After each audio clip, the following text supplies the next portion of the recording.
কোন দিলে যদি দাঁড়ান পরে গায়ে ওটা মনে হয় রিংটোন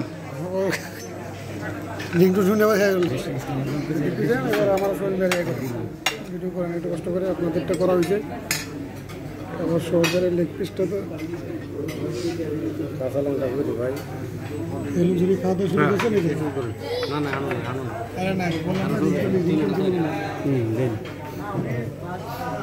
আর আমাদের ছবি তুলে ছবি তোলার লাগবে এখন ঘুরে আমাদের দাঁড়ান একটু এদেরকে দিই একটু তুলে একটা শাস্তি এটা আমরা না